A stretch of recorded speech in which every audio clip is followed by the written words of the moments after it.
আমি লতিবাড়ি পার্থির বাসিন্দা।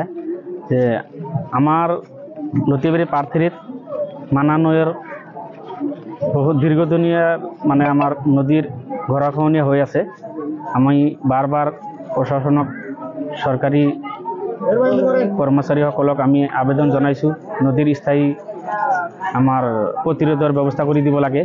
এতিয়ালৈকে কোনো স্থায়ী প্রতিরোধের ব্যবস্থা হওয়া নাই। আমার সরকারে কোনো ধরনের পদক্ষেপ হাতত লোৱা নাই, যার ফলত আজি আমার লতিবাড়ি পার্থিত এজন মানুহ মৃত্যুবরণ করিলে। আমার প্রায় 40% মানুষ লতিবাড়ি পার্থির নদীর কবলত ঘরবাড়ি ভাঙিছে। আমার কৃষক রাইজর মাটি সম্পত্তি নদীত গেছে, কিন্তু আমার সরকারের ফালৰ পৰা কোনো ধৰনেৰ পদক্ষেপ হাতত এতিয়ালৈকে লোৱা নাই। তেখেতসকলে আজি আমাৰ বঙাইগাঁৱত আমাৰ বৰপেটা লোকসভাৰ এমপি ফণীভূষণ চৌধুৰী আজিলৈকে ইয়াতে অহা নাই। আমাৰ স্থানীয় বিধায়কও আমাৰ চোৱা চিতাৰ কাৰণে আজিলৈকে অহা নাই। আমি সরকারক অনুরোধ জানাইছো যে যাতে স্থায়ী প্রতিরোধের কারণে ব্যবস্থা হাতত লয়, নহলে আমি সরকারক ধিক্কাৰ জানাইছো। এনেকুৱা সরকার আমার থকাতকৈ নথকাই ভাল।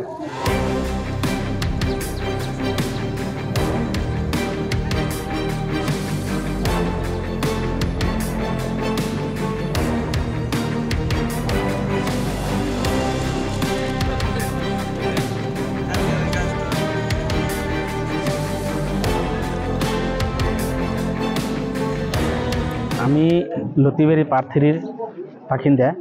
যে আমার লতিবাড়ি পার্থির মানানয়ের বহু দীর্ঘদিনীয় আমার নদীর গড়াখহনীয়া হয়ে আছে।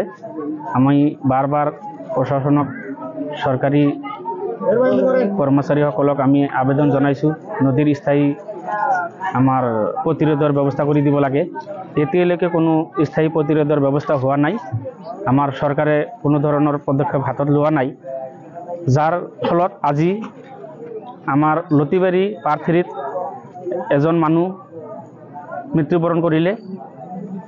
আমার প্রায় 40% মানুষ লতিবাড়ি পার্থির নদীর কবলত ঘরবাড়ি ভাঙিছে। আমার কৃষক রাইজর মাটি সম্পত্তি নদীত গেছে, কিন্তু আমার সরকারের ফালৰ পৰা কোনো ধৰনেৰ পদক্ষেপ হাতত এতিয়ালৈকে লোৱা নাই।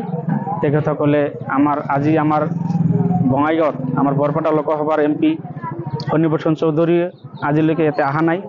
আমাৰ স্থানীয় বিধায়কও আমাৰ চোৱা চিতাৰ কাৰণে আজিলৈকে অহা নাই। আমি সরকারক অনুরোধ জানাইছো যে যাতে স্থায়ী প্রতিরোধের কারণে ব্যবস্থা হাতত লয়, নহলে আমি সরকারক ধিক্কাৰ জানাইছো। এনেকুৱা সৰকাৰ আমাৰ থকাতকৈ নথকাই ভাল।